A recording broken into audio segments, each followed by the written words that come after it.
Our school uses the whole school approach to education. Frankly, it is really based on First Nations philosophies that talk about educating people physically, mentally, spiritually, and emotionally. And I think that has been a foundational principle of our school, in that we work primarily with First Nation students, but the philosophy that we've been taught and trained in as a result of being close to that community has meant that we look at all those four aspects of education. And so for our students, we want to make sure that if they're able to attend and be present, then they have to be healthy in their lives. And that means healthy at home, healthy at school, and healthy in the community. So for us, that's guided us in designing an educational program here that tries to give them support in all those areas. So if somebody is struggling academically, we look at what those supports are needed. But if someone's struggling emotionally, then we look at what those supports may be needed. And we gather that information and then build a whole student approach to their educational time. Did you want to respond, Huiy? Sure. Here at the school, I believe that all of our teachers take a strength-based and relationship-based approach to our students as well. Teachers keep in mind all of the whole student and what they bring to the table, and try to play on those strengths and design a program that's most appropriate for them. We don't ever dismiss any part of the student or any diversity. We definitely take into account and value diversity and try to develop a program which plays on those strengths and takes away the barriers to education that have historically affected their ability to be successful. So our students have a good part in the design of their day.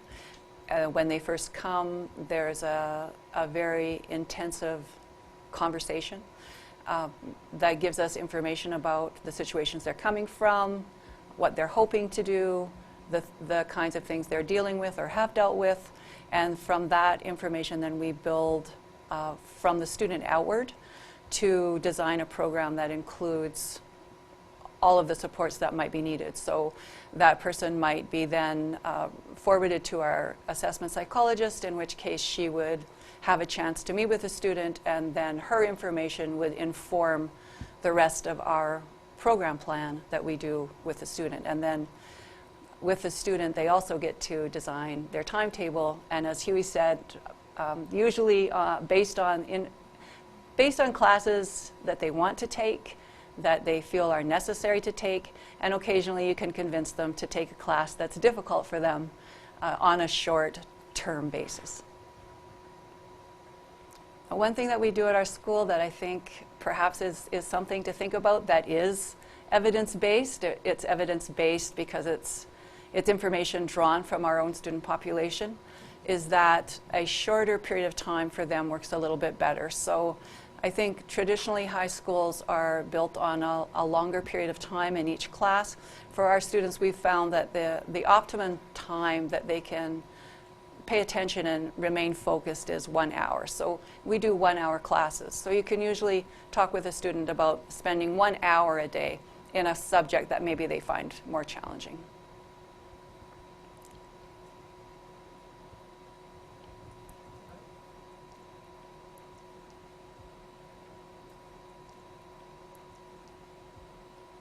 Our students, when they come, are treated with respect. So that means greeting them. It means taking them for who they say they are and for what they say they want to do. And it means meeting them where they are. So we don't arrive with preconceived ideas about the students. They sometimes arrive with preconceived ideas about us. So we need to break down those barriers and let them know that we're just real people. This is our job, but we are all equal, and we all come from an equal place. And so it doesn't take too long for a student to realize that you really mean that you're really honest about that students, in fact, probably all people can tell if you're faking emotion or faking how you're feeling, or if it's coming from a place of honesty within you, and they're a pretty good judge of that. And so it doesn't take too long for them to understand and to feel that we really mean that when we say that we treat students and each other with respect, that it's fundamental, and respect, it's the starting place. So if somebody over a period of time does a certain amount of actions that start to erode that respect, then that's something that we talk about. We meet and talk about and try to see if we can get back on that even footing. Students or people in general that come into our school are just, we respect the cultural diversity that they bring. We try to connect them to something that is of meaning to them as much as we can, and we build relationship. And we build relationship by showing them who we are and by letting them be who they are. I think one of the great strengths of our school is we develop our classrooms in a non-traditional way. Our classrooms are very open and free-flowing.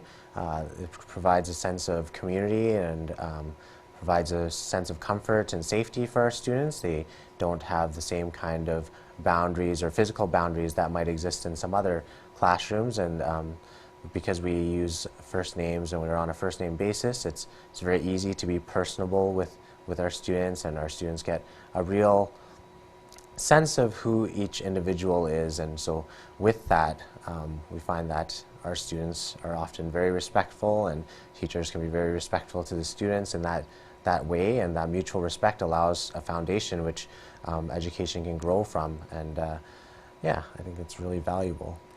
And it's really just reasonable. It's just a reasonable approach. It's not that, it doesn't mean that we don't have boundaries. It doesn't mean that we don't hold our students accountable. It's just reasonable, and everyone can feel that, and it makes a difference.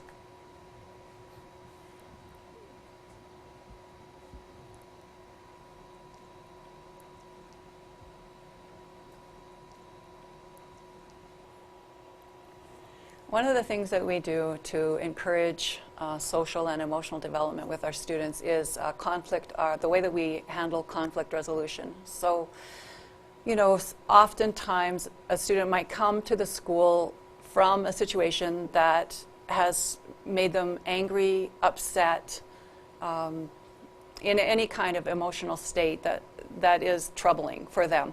And so when they enter the classroom, they bring that with them, of course. And oftentimes there could be some problem between students, perhaps, or between a teacher and a student.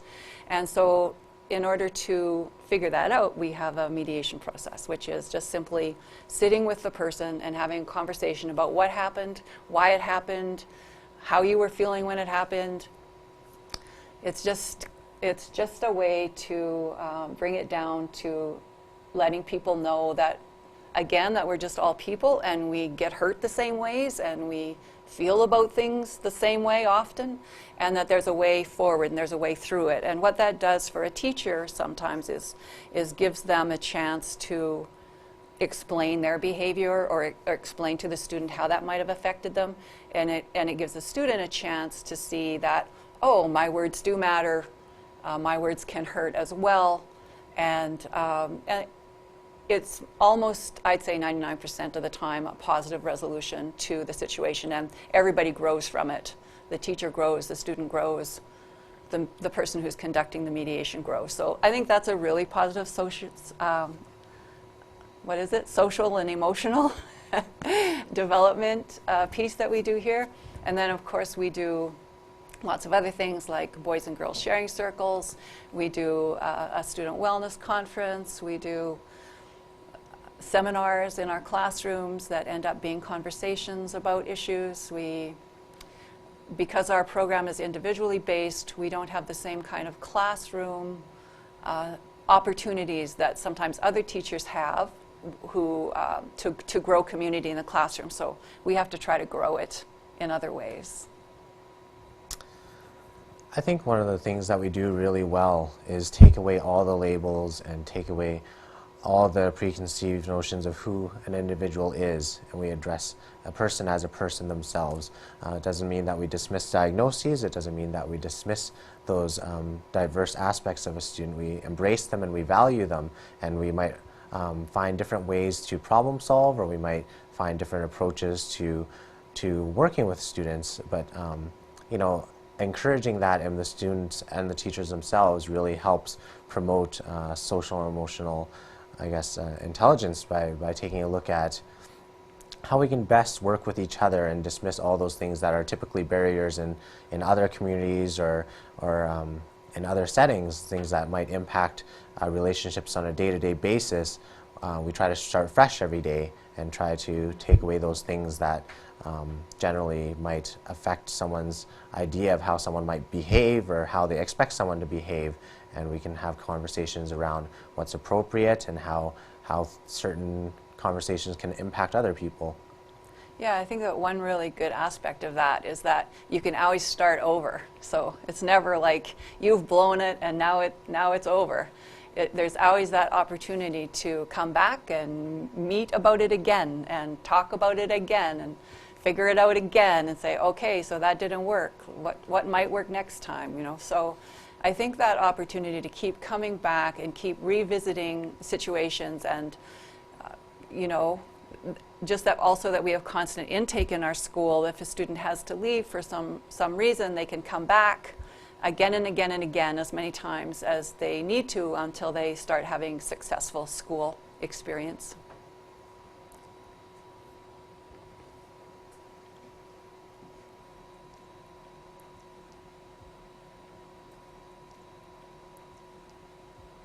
I think a number of different partnerships are required to work with our students, and it's important to acknowledge that as a school, even though we have a number of services in-house, we're not a silo, and not everything needs to be done in-house. There's a lot of expertise available in the community, and those are components which can really be essential to supporting a student.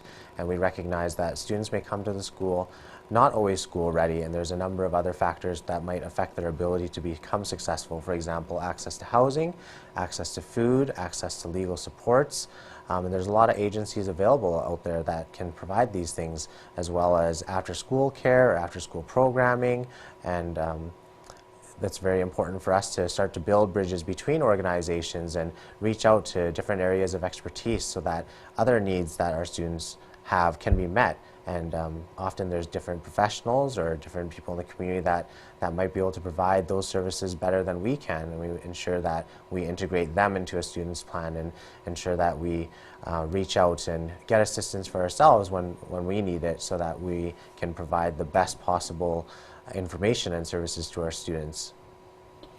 One thing that we try to do with all sorts of different agencies is ask them to come and first come to our school so that a student can access their services right here. They don't have to necessarily go out into the community to access those services. And then hopefully over time build that strength and resilience in a student so that they do feel more and more comfortable about then accessing that person in the community. So we just try to scaffold that from here moving outwards for students. There's many. We are very, very lucky at this point in time because there are a lot of supports for youth in the community, and there's just some areas that need some work, but it feels like it's moving in a pretty positive direction.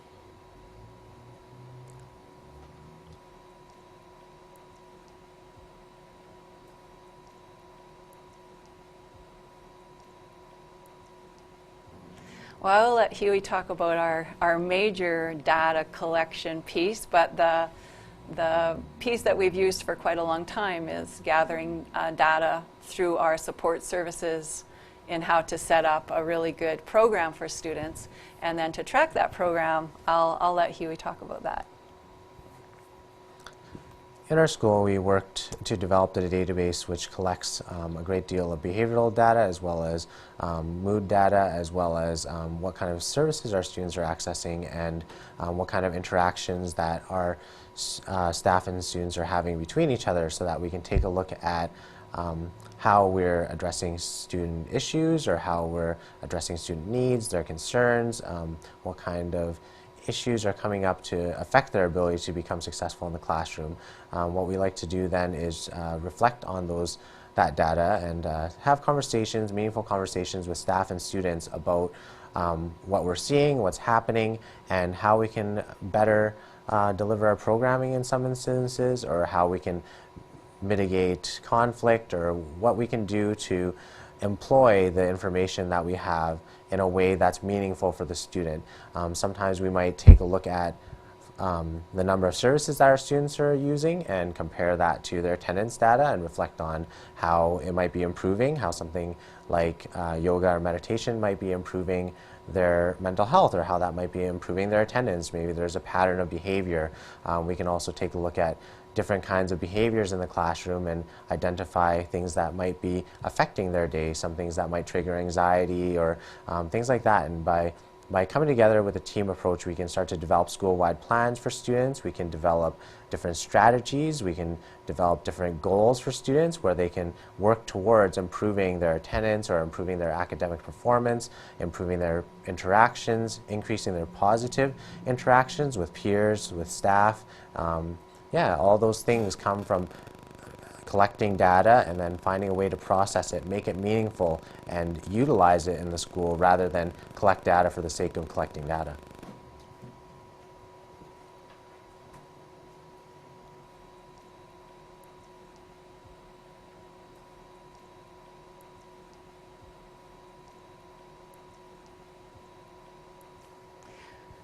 In our school, we were lucky because we started small and got to grow. And so we got to grow based on experimenting, really. Experimenting with different ideas to see kind of what worked, what didn't work. We've tried many things, and some things we had to let go of because they just simply weren't doing what we thought they would. So I think in letting staff know the direction that you're hoping to go, the reason for the direction, any data that supports that direction, that it's well thought out, that it's they can see that it makes sense.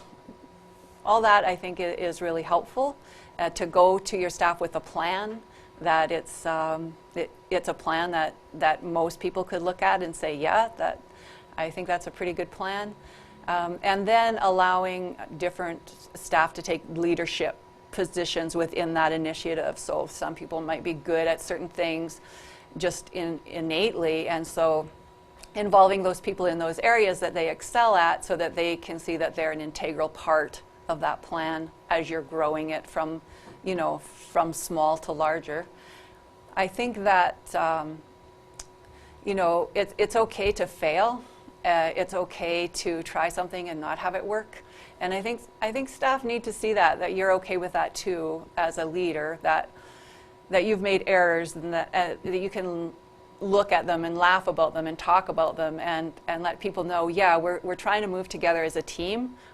This is not, just an imposed idea. This is an idea that is data driven and makes sense. I think if people can see that there's a reason for the change, that they would be pretty open to working towards that end result that you're all hoping to get to, which ultimately is just student success. And if you're a teacher and if you're in education, that should be one of your foundational pieces of belief. And so if you start from that place and just think, well, there's this area that we seem to be not catching or not meeting, what's a way to do that? And I think that's how you do it. I think something that we strive to do in our team-based approach is always access the strengths of our teachers and our staff and recognize our staff as experts.